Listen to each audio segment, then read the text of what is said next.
Okay, girls, so I'm back, and I got some news.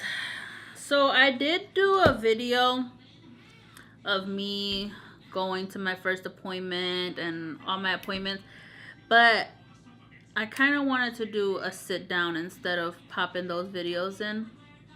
So this video might be a little long, but please bear with me because this video is based on both my cycle day 3 ultrasound and my cycle day 9 saline ultrasound.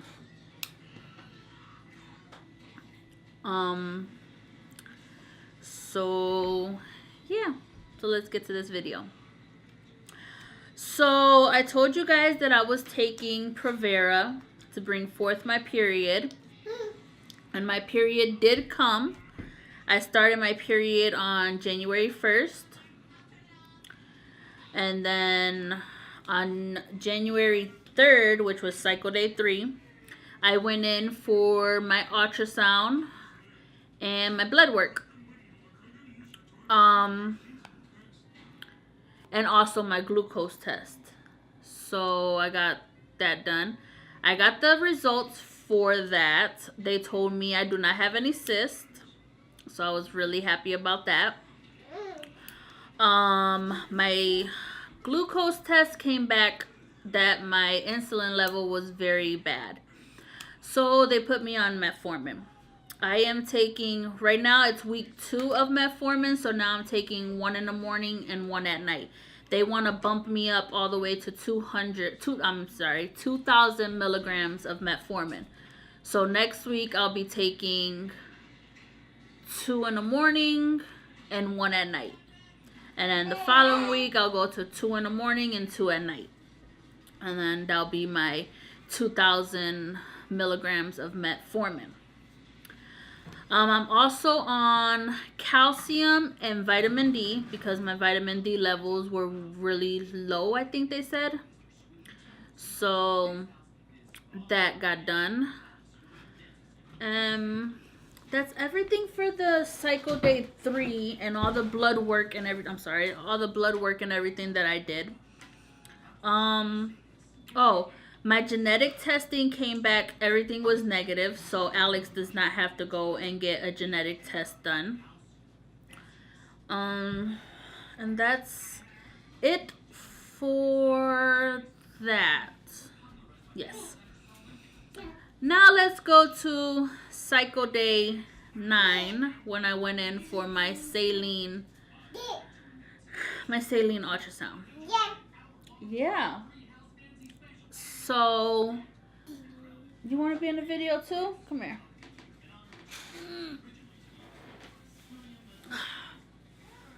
You saying hi? Yeah, you saying hi? So, I went in for my saline ultrasound. They prepped me, took my weight and everything, and I was so happy because from the first time I went to the doctor's office till cycle day 9, I lost another 2 pounds, and I was really happy about that. So they prepped me, they put me on the bed and everything, and they started doing the test. They started putting the saline in, and it was so painful. And I'm wondering, because I did a HSG before, and it was not painful at all. And I'm wondering, like, why is this so painful and everything like that? And it turns out that the only tube that I have, I'm sorry if I start crying because my eyes are really watering right now. The only tube that I have is blocked. So that was not the news that me and Alex were expecting when we went to get that test done. So they said that in that clinic nobody unblocks tubes, and they said that it's rare if you can find somebody here that will unblock your tube.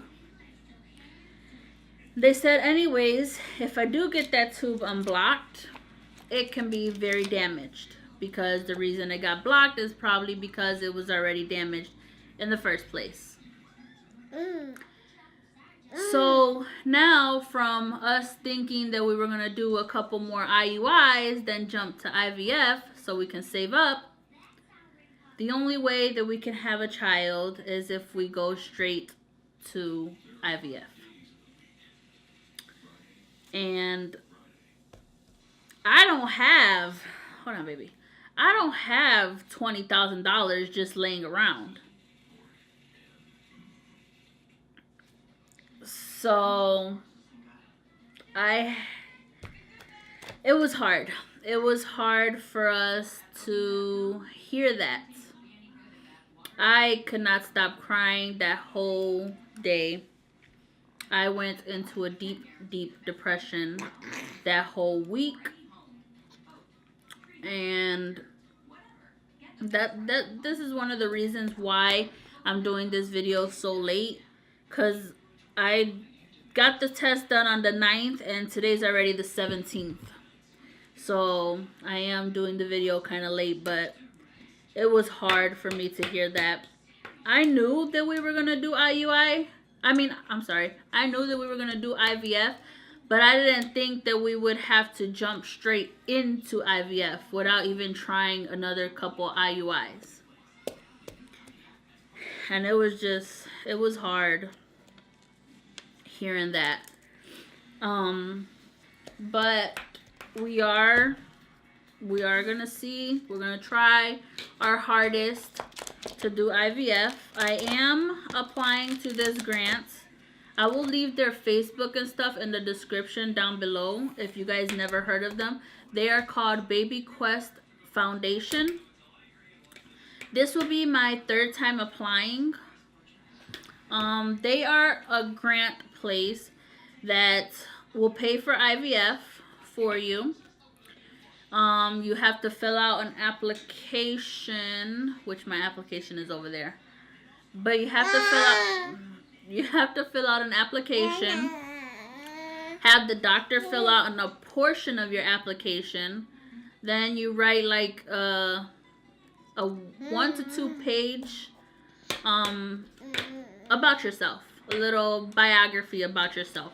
They do not want you to include in that biography your hold on, you guys.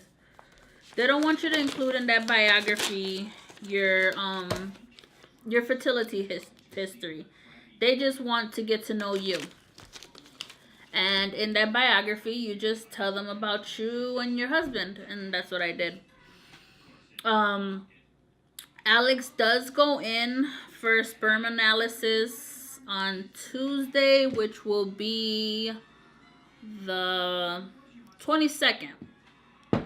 So he goes in for his sperm analysis. And when he goes in for that, that is when I'm going to give them my little packet so they can fill it out. And then they said that it takes like 1 to 2 days for Alex's sperm results to come back. So when they get his sperm results back, then they'll give me the packet back, because it also, on the bottom of it, it wants your history on the pages and stuff, and it also wants your partner's history. So you need to give them like his sperm analysis results and everything like that. And also they do same-sex marriages. They help everybody out. So if you are a same-sex couple that is watching my videos and you guys are trying to conceive and you don't have the money, like everybody, people don't just have the money just laying around just to get an IVF done. Nobody has, hold on, baby. Nobody has $20,000 just laying around to have a baby. It's something that you want so bad, but you don't have the money for it. And I understand, because we were gonna do an IUI, which was gonna cost us, the most that an IUI would cost us would be not even $500. And we thought that we could do a couple more of those since he was giving me medicine to fix everything, the metformin, the calcium, the vitamin D, and everything like that. I thought, well, wow, maybe this time I have a chance with an IUI and we will get pregnant. But it turns out that he was saying that that's probably a reason why my IUIs didn't work and why we haven't been able to get pregnant, because our tube is blocked.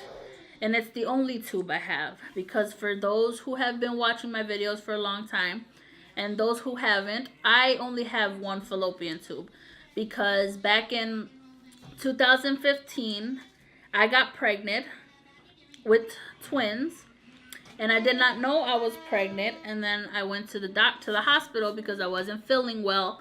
And they told me I was pregnant. But then I started feeling a lot of pain and everything. And I went back to the hospital and they told me that one of the babies was in my fallopian tube and the other one I miscarried. So I had to get an operation done, a laparoscopic operation, and I got my tube removed because it had ruptured. So I was only counting on my right tube to do all the work that it needed to do. And apparently, it didn't do the work that it needed to do. So now we are here trying our hardest to figure out our next step. Me and Alex have talked and we're going to try our hardest to see if we can either hopefully get this grant from Baby Quest, hoping that our third try is it. If not, then we will have to save up, and hopefully we can come up with the money and we can do the IUI. But yeah, that's really what I wanted to tell you guys. It has been a rough couple weeks and rough results and everything like that, but I didn't want to leave you guys with me just not doing a video. So this might be the last video for now because, well, we're not trying anymore for now because we don't have the money. I will be going back to my doctor. He comes back February 13th from his vacation. So I will be going to him and talking to him about IVF.